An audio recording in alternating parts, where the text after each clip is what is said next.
حبل ممدود من السماء الى الارض، فرمایا آسمان سے زمین کی طرف اللہ کی لٹکتی ہوئی رسی ہے۔ جب یہ تصور ہو کہ یہ وہ لٹکتی ہوئی رسی ہے جس کا دوسرا سرا میرے رب کے دست قدرت میں ہے، تو پھر کیا نور اترتا ہے، وہ کیفیت انسان کے اوپر جو طاری ہو جاتی ہے، تو پھر تیقن کی بجلیاں برستی ہیں، اتنا اجالا ہوتا ہے کہ اندھیرے کا تصور بھی محال ہو جاتا ہے۔ پھر قرآن کے حرفوں سے، لفظوں سے، نقطوں سے اور آراب سے نور پھوٹتا ہے، اور قرآن بس کھول کے بیٹھ جائیں تو من میں اجالے ہونا شروع ہو جاتے۔ جب یہ تیقن انسان کے ساتھ جڑ جائے، چے جائے کہ قرآن کھول کے پڑھا جائے، سمجھا جائے، مفاہیم و مطالب کو جو ہے وہ سمجھنے کی کوشش کی جائے، یا کسی عالم یا کسی صاحب نظر کی صحبت میں بیٹھ کے قرآن سیکھا جائے، پھر تو جو روشنیاں برستی ہیں، من میں اجالے ہوتے ہیں۔ یہ تیقن کہ یہ وہ حبل اللہ المتین، یہ اللہ کی وہ لٹکتی ہوئی رسی ہے جس کا ایک سرا رب کے ہاتھ میں ہے اور دوسرا ہمارے ہاتھ میں ہے، تو پھر قرآن کے حرفوں سے بھی نور پھوٹتا دکھائی دیتا ہے۔ کیا روشنیاں من میں اترتی اور کیا اجالے من میں پھوٹتے ہیں۔ تو فرمایا وَمَنِ ابْتَغَى الْهُدَى فِي غَيْرِهِ أَضَلَّهُ اللَّهُ وَهُوَ حَبْلُ اللَّهِ الْمَتِينُ، وہ اللہ کی لٹکتی ہوئی رسی ہے۔ وَهُوَ الذِّكْرُ الْحَكِيمُ، اللہ اکبر، یہ حکمت والا ذکر ہے۔ اس سے ضیائیں بھی پھوٹتی ہیں، روشنیاں بھی پھوٹتی ہیں، اور حکمت کے اجالے بھی نکلتے ہیں اس کتاب کے۔ حرف حرف نور بانٹتا ہے، لفظ لفظ اجالے بانٹتا ہے۔ قرآن کے لفظ نہیں ہے بلکہ کتاروں کے اندر چراغ رکھے ہوئے ہیں۔ اللہ اکبر، اس کی روشنی کے اندر زندگی کی راہیں اجالی جاتی ہیں، اور پھر زندگی کا اسلوب نصیب ہوتا ہے۔ وَهُوَ الصِّرَاطُ الْمُسْتَقِيمُ، اور یہ بالکل سیدھی راہ ہے۔ سیدھی راہ قرآن بتاتا ہے۔ قرآن کی رہنمائی حاصل کرنے والے کبھی بھی گمراہ نہیں ہوتے، ان کی راہیں کبھی گم نہیں ہوا کرتی۔ پھر ارشاد فرمایا هُوَ الَّذِي لَا تَزِيغُ بِهِ الْأَهْوَاءُ، اللہ اکبر، یہ ایسی کتاب ہے جو خواہشات کو بے قابو نہیں ہونے دیتی۔ یہ کتنی بڑی بات میرے حضور نے فرمائی۔ انسان اپنی خواہشات کے پیچھے ہی لگ کر کے گمراہ ہوتا ہے۔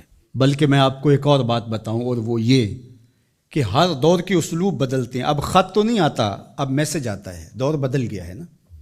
اب اونٹوں کے اوپر تلواروں سے لڑائی تو نہیں، اب تو بٹن دبانا ہے اور میزائل فائر کرنا ہے۔ تو مختلف ادوار کے اسلوب بدل گئے ہیں۔ تو جس طرح چیزیں بدلی ہیں، خط کی جگہ میسج آ گیا، اور جو ہے تیر و تفنگ کی جگہ یہ میزائل سسٹم آ گیا، اسی طرح اب بت لوہے کے، پتھر کے اور لکڑی کے، یہ پیتل کانسی کے بت نہیں رہے، اب خواہشات کے بت رہے، اب اناؤں کے بت بن گئے، آرزوؤں کے بت۔ اللہ نے فرمایا کہ وہ شخص جس نے اپنی خواہشات کو اپنا معبود بنا لیا۔ اب یہ امت لکڑی، کانسی اور مٹی کے بت تو نہیں پوجے گی، یہ خواہشات کے بت ہیں، انا کے بت ہیں، جو امت کو پارا پارا کر دیں گے، جو امت کو تقسیم کر دیں گے۔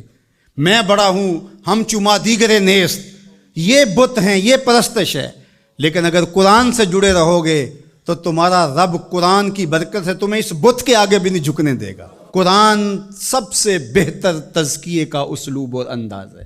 اللہ اکبر، اس لیے فرمایا کہ جب تزکیہ ہوتا رہے گا تو پھر نفس میں آوارگی نہیں آئے گی۔ اس لیے قرآن کی روزانہ کی بنیاد پہ جو تلاوت ہے وہ انسان کی زندگی کے اندر نظم پیدا کرتی ہے۔ اللہ نے چاہا تو آئندہ کچھ برس کے اندر جمعۃ المبارک کے خطبے کے دوران ہی انشاءاللہ قرآن مجید ترتیب سے ہم شروع کر کے کوشش کریں گے کہ جو ہے وہ والناس تک اس کی ضروری توضیحات اور تفسیرات جو ہے وہ آپ کے سامنے رکھی جائیں، اور یہ قرآن مجید کی کلاس کی شکل اجتماع جمعہ اختیار کر گیا ہے۔ اور کچھ ایسے لوگ بھی ہیں جن کی فیملیز بھی ساتھ آتی ہیں، اور اوپر خواتین بھی اس طرح موجود ہوتی ہیں، تو میرے ذہن میں آتا ہے کہ جو مکمل فیملیز آئیں گی، بچے بھی آئیں گے، بیٹے بیٹیاں بھی آئیں گی، مرد بھی آئیں گے، تو ان کو ہم المصطفیٰ قرآن فیملی کا نام دیں گے انشاءاللہ۔ آپ رجسٹریشن بھی کروا لیں اس کی، اور الگ بھی ان کے لیے جو ہے وہ سیشن رکھیں گے قرآن مجید کے حوالے سے۔ جتنے سالوں میں بھی تکمیل ہوتی ہے اپنی حاضری کو یقینی رکھیں، اور مجھے امید ہے کہ اس کی برکتیں زندگی میں اتریں گی اور نور پیدا ہوگا۔